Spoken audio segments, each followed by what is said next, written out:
So guys, may gagawin naman tayong isang Rogue 3 na deadbot. Susubukan natin kung kaya ba natin pagganahin. Test muna natin kung magcha-charge. Ayan. Ayun, nagbi-blink lang yung ilaw sa ibabaw. Hindi tumutuloy. Ayun, nagbi-blink lang yung red. Okay, deadbot talaga siya.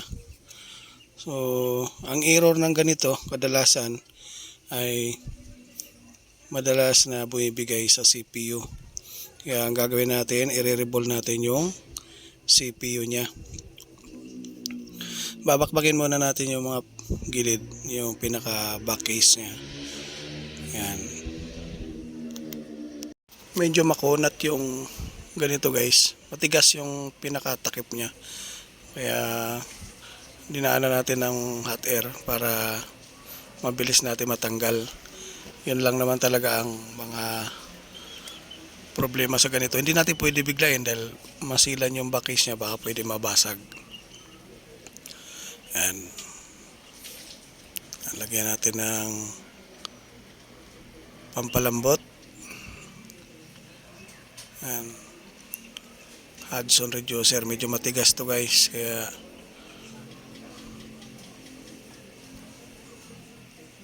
medyo matigas. Tsatsagain lang natin. Makapal yung pandikit. Siguro may nag-open na nito dati. Kasi manipis lang yung pandikit nito eh. Ngayon makapal. Baka nilagyan ng pandikit. Matigas. Ayan.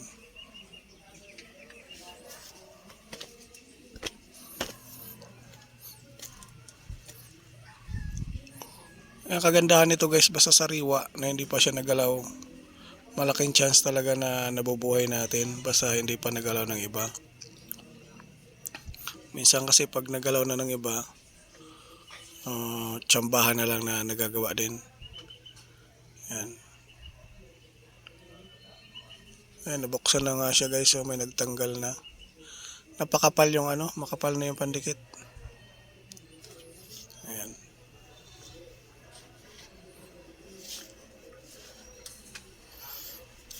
Sana matsambahan natin to. Mapapagana natin. Ang gagawin lang natin dito, yung CPU, dobling ingat lang gagawin natin kasi double yung CPU nito, manipis. Tapos yung reball natin, dalawang patong lang. Para mabilis na kumapit. Kasi pag makapal, mahirap pa kapitin yun. Mahirap pa malusaw. Matagal malusaw bago kumapit sa mainboard. Kaya ang ginagawa natin dito, nipisan lang. May dati nang nagbukas. Pero hindi natin sigurado kung nirevolve ba yung CPU o hindi. Malalaman natin mamaya kung nagalaw na yung CPU.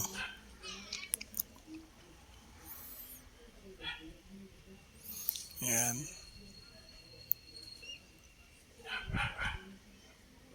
Medyo masilan kasi yung CPU nito guys.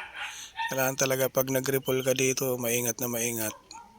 Tsaka hindi tayo pwedeng lumagpas na temperature na gagamitin natin. Dapat yung temperature is lang talaga, 300 pa rin, 350. Tapos 23 yung init. Ang gamit kong hot air ay yung quick. Ayan.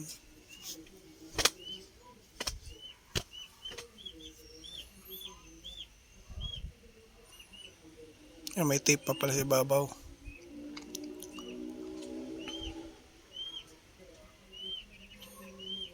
Daming flex kasi nito guys, sobra.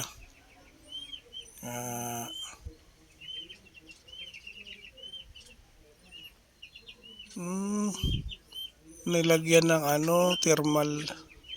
thermal paste yung ibabaw. Ayun.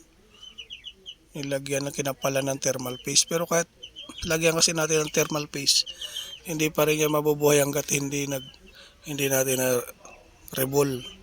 Kasi pag nag-disconnect na yung CPU, mga pin sa loob ng CPU, automatic mamamatay talaga siya. Minsan nagahang tapos bigla na lang siya namamatay. Yan. Yung buo pa yung frame niya, tatanggalin natin yung frame na to. Kasi para hindi tayo mahirapan pagbuhat. Ayan. So, ito yung re-reball natin guys, yung CPU. Ayan. Ito yung RAM dito sa taas. Ito ang tatanggalin natin para ma-reball natin. So, gagamit muna tayo ng grinder para matanggal yung mga kanto-kanto para mabilis natin mailapat yung mabuhat yung CPU. Mahirap kasi kung andito yung frame na yan, hindi natin malusaw maigi yung lid. Medyo makunat ang ano nito. Yung pinaka glow ng CPU makunat, kaya ang gagawin natin ay alalay lang para hindi masira yung pinaka CPU. So tatakpan natin yung RAM, pinaka memory niya, para hindi ma-damage. Pag hindi natin tinakpan yan, may chance na lumuwa ng LED, magdoble yung trabaho. Pag lumuwa ng LED yan, imbis na isa lang yung gagawin natin, magiging dalawa na. So, kailangan bawat piyesa sa gilid ay siguraduhin nating hindi masisira at hindi madadamay dun sa gagawin natin na CPU. Yan. Kailangan sa mga ganito kasi guys, sa mga pagre-revolve, matyaga lang talaga kayo kasi mahabang oras yung ilalaan mo dito. Di katulad yung mga power IC maliliit yun. Pag mga CPU kasi, lalo pag dalawang patong, kailangan mo talagang tiyagain. Tsaka kailangan ingatan mo maigi na hindi matupi ang CPU, kasi pag natupi yan guys, pwedeng hindi na magpa-power, hindi natin mabubuhay. So sayang lang yung pagod. Kailangan pag binunot talaga, kadalasan kasi dito guys, pag yung CPU na overheated lang, 100% talaga nagagawa siya. Pero pag yung CPU na nasobrahan na ng init, yung naghang siya, tapos namatay na maraming laman yung battery, yun ang madalas na bihira na bubuhay. Swertihan na lang yun pag ganun, pag nabuhay. Kaya ang nangyayari dito, kailan maganda talaga yung pagka-reball. Minsan kasi yung iba pag nabuhay, sandali lang minsan namamatay pag mga may tama na yung CPU. Kaya ang pinaka-importante na talaga dito yung pagkabunot ng CPU, kailangan maganda yung pagkabunot. Hindi siya madadamage, yung hindi maangat bumaluktot, kasi pag bumaluktot yan, may chance na hindi na natin magagamit yun, hindi nagagana. Ayan. Ito alalay lang talaga tayo dito. Ayan, natanggal na.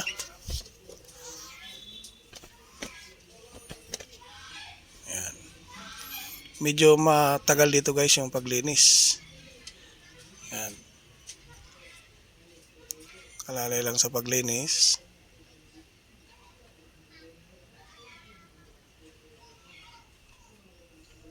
Minsan tinatsaga talaga siya guys, kasi pag hindi mo tinatsaga, sayang yung oras. Ayan. Tatakpan na natin yung mga gilid para hindi siya ma-damage.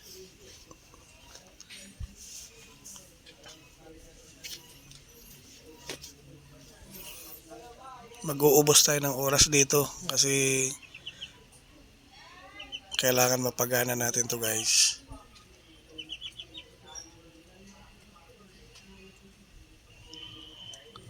Malayo pa kasi yung pinanggalingan nitong unit na to. Yan, 350 degrees, tapos 23 ang hangin. Yun pa rin ang gamit natin. Kaya malikot talaga yung kamay ko dito guys, para yung flow ng init hindi makasunog, hindi makasira ng IC. para yung lid pantay-pantay na malusaw bago natin iangat yung pinaka CPU. Ayan, dahan-dahan para maangat na natin. Yun, ayos, perfect. Perfect yung pag-angat. Ayan, maglilinis na tayo. Medyo matrabaho talaga guys yung mga rebuling kasi sa dami ng ginagawa. Pag-angat pa lang, tapos pag naangat mo maglilinis ka pa, dalawang patong na CPU to. Tapos lilinisin natin maigi yung pinaka mainboard. Ayan. Para perfect yung trabaho. Once na nilapag natin yung CPU, hindi na tayo mag-uulit. Isang trabaho lang. Kasi pag hindi natin nilinis maigi, magdodoble-doble yung trabaho.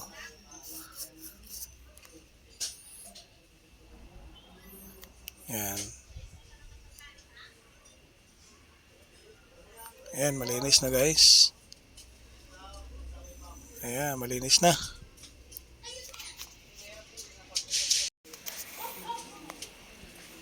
Ayan na. Ayan, malinis na malinis bago natin ilapag yung CPU. So maglalapag na tayo guys. Ayan, malinis na malinis yan. So yun ang pinakamaganda dyan guys, bago mo ilapag, clear talaga na maayos. So maglilinis tayo ngayon ng CPU. Ito na yung CPU nya. Tatanggalin muna natin yung mga glue kasi yung glue nakakapit pa talaga. Makunat kasi yung glue nito guys.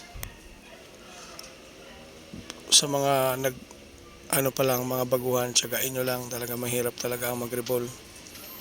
Ayan. Importante kasi yung pag-revolve, dapat magaan yung kamay mo, hindi nakadiin, baga nakapatong lang siya guys, para hindi madisgrasya yung piyesa. Ayan.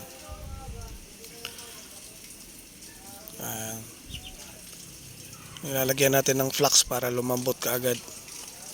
Kasi pag walang flux, medyo makunat yung glue. Dapat may flux talaga siya guys para maganda. Ayan.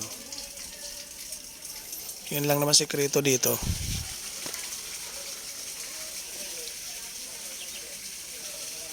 Magtitiis lang kayo dito guys na init, sobrang init kasi yung ginagawa natin. Tiyagaan lang. Kung may kasabihan ngayon mga tanda, pag walang tiyaga, walang nilaga. Matyaga lang tayo sa trabaho. Minsan napakahirap talaga pag mga ganitong sakit. Minsan yung iba hindi nabubuhay kahit napakaganda na ng pagkagawa mo. Ibig sabihin, pag ganun ay may mga tama na yung CPU. Kasi sa akin guys, may mga ganito rin akong encounter na kahit maganda yung pagkagawa mo, mababa pa rin yung reading ng CPU. So ibig sabihin, may tama ang CPU pag ganun. Ayan, magre-revolve na tayo.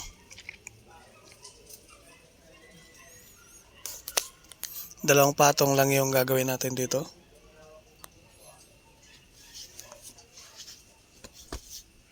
Ayan. Isa pang patong. Dalawang patong lang para maganda. Hindi makapal. Kasi pag tatlong patong, makapal na yun guys. Tapos yan, dalawang patong lang siya. Saka natin konti lagyan ng flux. Initin natin ulit.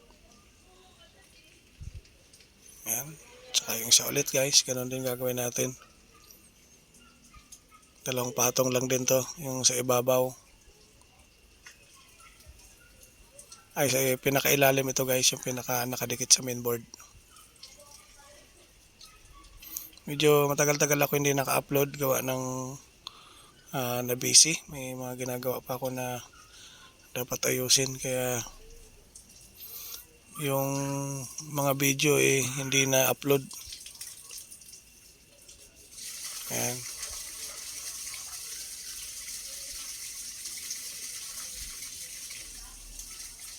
Kaya marami nagtataka siguro, halos 3 months akong hindi nag-upload ng video. Ayan. Pagod din ako kasi ang daming trabaho, tapos ako lang mag-isa. Ayan. Malinis na siya. So yung panlinis ang ginagamit natin, yung pa rin yung Hudson Reducer. Ngayon ay yung panghuli natin linisin yung sa ibabaw na CPU.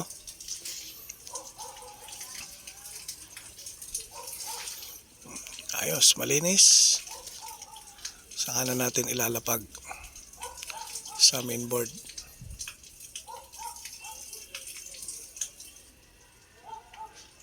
Kaunting flux lang tayo para hindi gumalaw.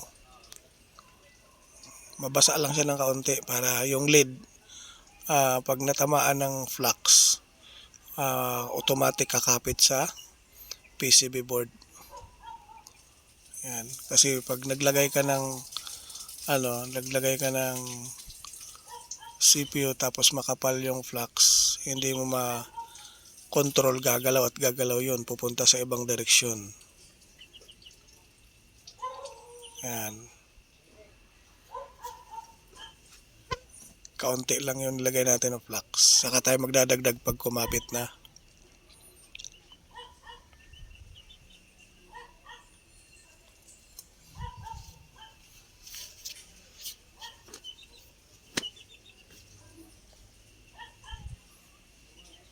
Yan. Ito yung pinakamahirap guys, dahil mainit talaga. Sobrang init. Kailangan lang na matyaga kayo dito. Ayan, gumalaw na siya guys. Gumalaw na kaunti. Papatong na natin yung pinakaibabaw na CPU. Last na to guys, yung pinakaibabaw.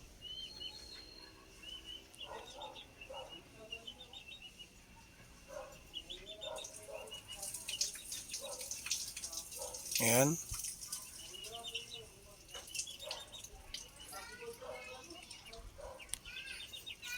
Ayos. Okay na to guys, gumalaw na rin. Ayan. Titest na natin kung tatakbo ba yung ginawa natin. Kung mabubuhay ba natin. I hope na sana gumana ito. Ayan. Yung iba, kaya tsaga-tsaga lang talaga para makamit natin yung pinaghirapan natin. Hindi kasi ganun kadali guys pag mga ganitong sakit. Kailangan tsagain nyo talaga. Ayan. Titingnan natin kung magpapower ba yung ginawa natin na Rogue 3 na deadbolt. Ayan. Test na natin kung gagana. Bang, ayun, gumana. Natsambahan natin guys. Ayan. Ayos. So yun lang guys yung ginawa natin. Nirebol natin yung CPU.